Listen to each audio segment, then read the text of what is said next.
Hey there, Ninja Clan. It's Lupine Fiasco, back with another episode of our daily FaB gameplay videos. Today we are playing against not only a Dawnblade Dorinthea, but one of the Dawnblade Dorintheas. Shin is one of the best Dorinthea players that I've ever played against. I have lost to him in at least one local event. I'm looking forward to losing to him more in the future, but we can at least get some practice against him on Talishar. Let's look at the sideboard plan here. This is the deck we're running today. We are still on our Emberblade Pouncing Links list. Emberblade Pouncing Links is the plan into every matchup. Against Dorinthea specifically, take a look at our matchup guide. Boarding out a Phoenix Flame, 2 Soul Bead Strikes, and boarding in 3 copies of Sink Below. Sink Below, very important for this matchup. We do want the defense reactions available to reset the Dawnblade when possible. We do not want to draw our Phoenix Flames. We still have 1 left in the deck. Soul Bead Strike, perhaps worth leaving in just as a 3 block. It's something we can look at going forward, but definitely want those Sink Belows in the list. This is what the list looks like once we have those Sink Belows in. We can talk briefly about the game plan into Dorinthea. Our path to victory is to keep the Dawnblade under control while still pushing damage of our own. With the Pouncing Links, we are looking to get a big double finisher turn, preferably with an Art of War or a Spreading Flames alongside of it. There are 2 ways that we can reset the Dawnblade. We can either have a hand of cards, which, paired with a defense reaction in Arsenal and armor, presents enough block that Dorinthea cannot attack react over it. We can also present enough damage on our turn that Dorinthea is forced to block with cards from hand, and if the turn is big enough, she will not be able to either attack with the Dawnblade or not be able to attack and threaten attack reactions. We can take an off turn, reset the Dawnblade, and continue the game from there. Another big shout out to Warmonger's Diplomacy in this matchup. Warmongers is extremely good against Warrior generally, and especially Dorinthea. All of her powerful cards are not attacks. She has very good reactions, of course, but Glistening Steelblade, Steelblade Supremacy, Sharpened Steel are all non-attack actions. Dorinthea, under War, cannot have these big explosive turns that really demand blocks from us. So, as you'll see through this game, we really want to prioritize playing out our Warmongers and using Dorinthea's off turn to either reset the Dawnblade or set up for a big explosive turn of our own. So with that all said, we'll jump into the gameplay and we can see how this all looks in practice. Jumping into the game here, Dorinthea has put us on the play. A big way to increase your win rate in the Dorinthea matchup is to go second. This would allow us to really block from hand. With 2 Sink Belows here, we are pretty happy to go first. We really don't want both of these Sink Belows. We want 1 in Arsenal, but this hand is a blocking hand. It's kind of weak, and we would really like to not start the game using our Sink Belows. So we're just going to E-Strike for 7. We're not expecting to push any damage through here. We get 9 defense out of Shin. We are going to Arsenal a Sink Below. There's an argument here for pitching the Mounting Anger to Furnace just to get it out of our hand. Might have been a good idea considering what we drew. We'll see what Nixie's doing on his board here. Dominated Dawnblade with Warrior's Valor. The Dawnblade is going to get go again. We could block this. The problem is, without knowing whether that is a reaction in Nixie's hand, we can't really play around it. So here we have an option to block the Dawnblade for 4. We've already taken 7 points of damage. Unless this is a Iron Tongue response, the Dawnblade is really capped at 4, so we could put some armor in front, we could use our sink below. But the Dawnblade with a counter is not too scary. Even the Dawnblade with 2 counters is not too scary. The Dawnblade with 3 is where you really need to start worrying. But this hand doesn't block all that well. We have 2 blocks, we have a non-block. We really don't want to use our sink below this early. So there is an argument for blocking with Mounting Anger and Rising Resentment, hoping that Nixie does not have the Iron Song response. We can send our E-Strike for 7 and bottom our Phoenix Flame. But I'd rather attack with this hand. We get to push 11 here as opposed to 7. We can tie up this life difference. We also still have our Sink Below in Arsenal. We know that we are unlikely to draw another Sink Below anytime soon, since we bottomed one to our Enlightened Strike last turn. So I like putting on the gas here, seeing what we get out of our opponent, and really just looking for an opportunity going forward to take some damage, to throw back damage of our own.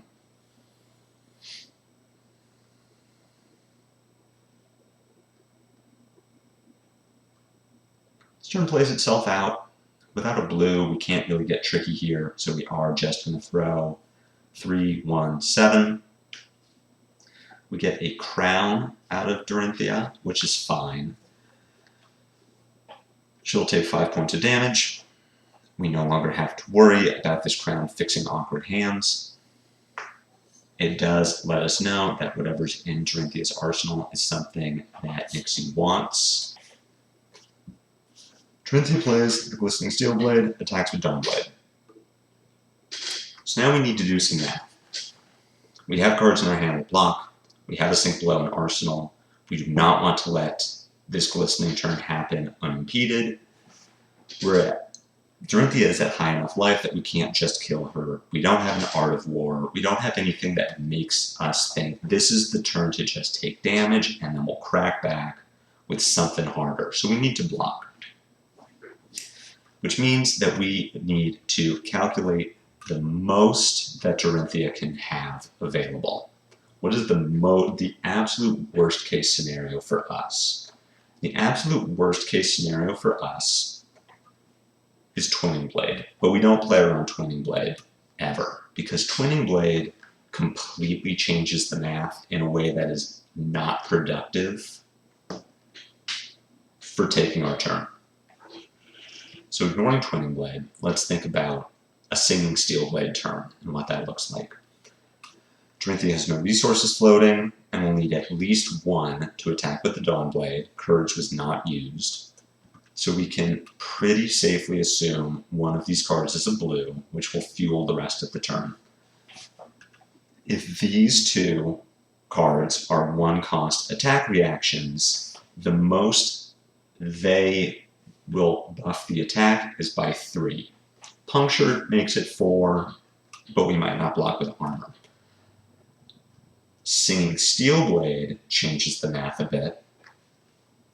Singing Steel Blade says this gets +1 and +3 from an Iron Song response, from a Stroke of Foresight. Notably, it cannot find an Overpower. Overpower costs 3. This is important. We know our Dorinthea is running Overpower, so we can pretty safely ignore that. We can say that if this is a blue, if this is a Singing Steel Blade, and this is any of the 1-for-3 attack reactions, even a 0-for-3 Iron Song response, the most that this Dawnblade can get buffed this turn is by 7. 1 for the Singing Steel Blade, 6 for the 2 attack reactions. So we want to present 11, a potential 11 in block. With a Snatch in hand, that is a 1-card hand we can play. Maybe it gets blocked by Bracers and Courage. That's fine. It isn't ideal, but we do need to get that armor out of the way eventually. So we can block this Dawnblade for 7 with these 3 cards and keep our Sink Below here available for the worst case scenario where this Dawnblade gets +7. So let's take a look, see how that plays out. The nice thing about blocking 7 is it does force Dorinthea here to have 2 attack reactions. 1 stroke, 1 Iron Song response is not going to be enough to push the Dawnblade over our blocks. She will need to commit 2 cards to blocking, 2 cards to attacking, and we have our Sink Below ready. We reset the Dawnblade, and we take this Glistening off the table.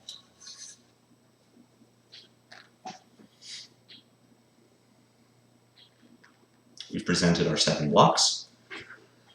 We see the Iron Song response and a puncture from our Dorinthea, so as we expected, 2 3-power attack reactions to take this Dawnblade up to 10. Our Sink Below is enough to get us to 11. Dorinthea's turn ends, and we get to throw a Snatch. So this Snatch likely just gets the 2 pieces of armor like we had said. They both hang around because of Battle Worn and Temper. But the Dawnblade is reset. Dorinthea is playing with a 4-card hand, which on her side of the board is worse than a 5-card hand. She does scale quite a bit, just like FaB does.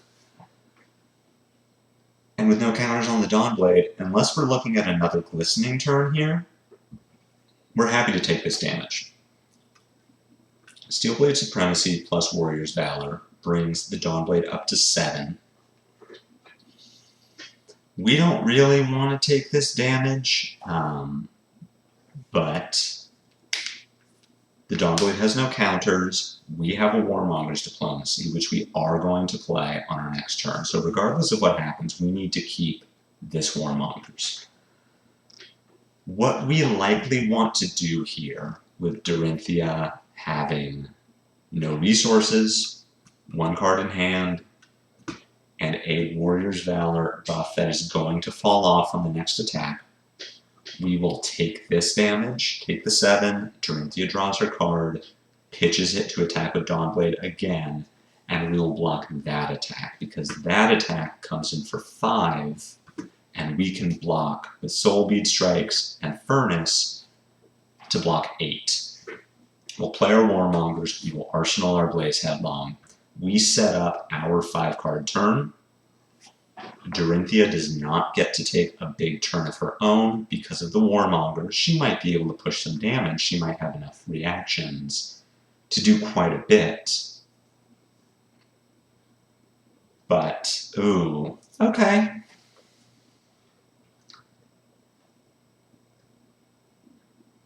I would not make this decision now. It worked out, but I do like setting up a 5-card hand. I like taking some damage there. Setting up what would be a very good 5-card hand if we still had our Blaze Headlong. As it is, we do not block the Naked Dawnblade. We do get Refraction Bolters from Dorinthea, which puts a counter on the Dawnblade. We still aren't going to block here, but the Bolters hadn't blocked previously, which is good news for us. So what do we want to do with this hand? We are under the effects of war, so we can't play our own Warmonger's Diplomacy. We could fire off a 4-card Art of War, but I don't like that because we would have to banish this Blaze Headlong. Instead, we're just going to play a very good 3-card hand and look to arsenal this Art of War. Spreading Flames, Emberblade, Blaze Headlong, Phoenix Flame has the potential to trigger Mask, but likely we're going to save that for our Art of War turn. Here, we're just pushing some damage. Spreading Flames, sadly, is just 1 for 4. With the Blaze Headlong and Arsenal, the math would have changed a bit, but as it is, the only attack on this chain that's going to get Spreading Flames buff is the Phoenix Flame. I'm curious to see if I break Pouncing Links here. This would be a 7 damage Lava Burst, getting both the Spreading Flames and the Shuko trigger. Okay, we decide to go for it.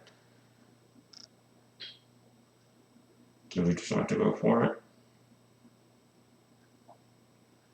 We do. This is fair, unless we draw another Spreading Flames for our upcoming Art of War turn. Unlikely that we're going to get better than 7. Dorinthea is low enough that I don't mind firing this off. We draw a blue, 2 blues even.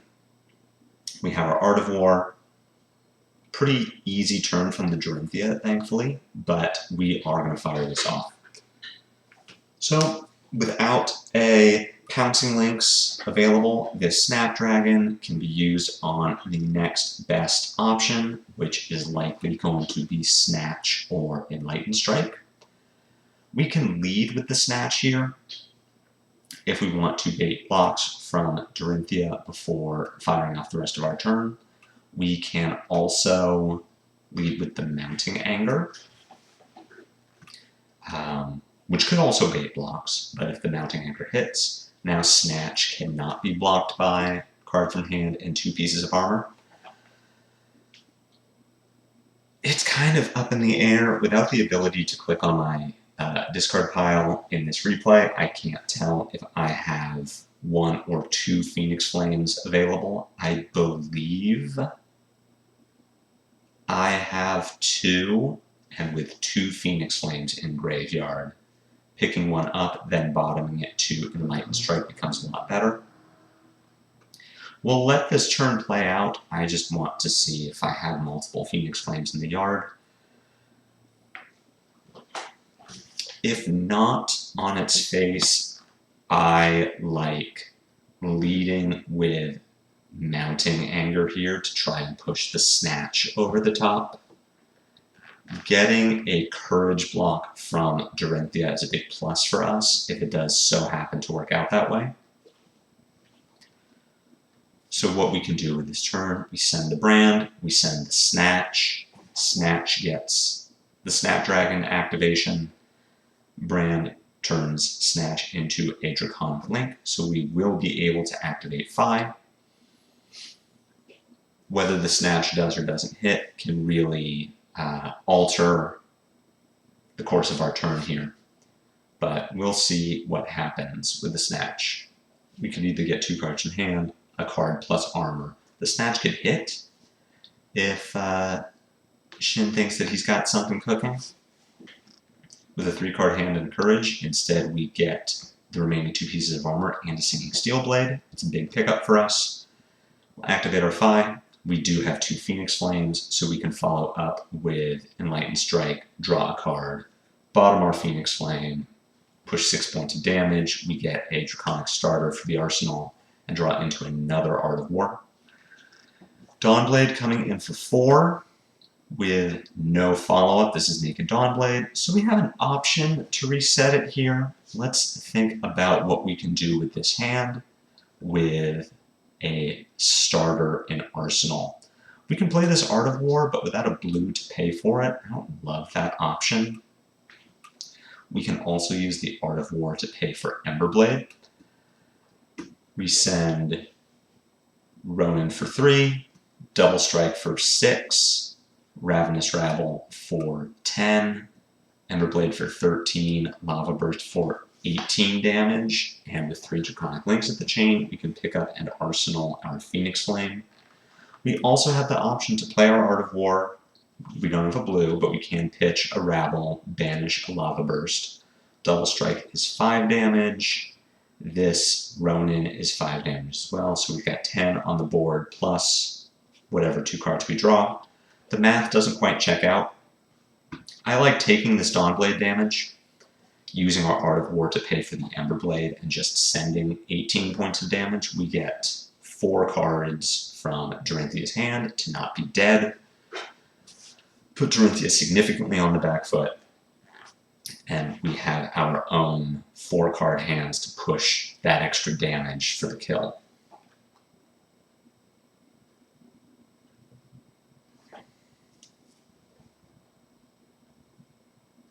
Dorinthea going low here.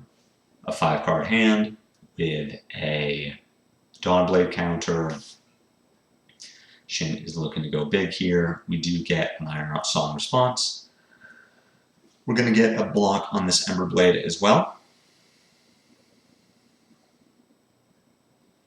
The sink below, pick up a little value there, especially because we get to follow this up with Lava Burst.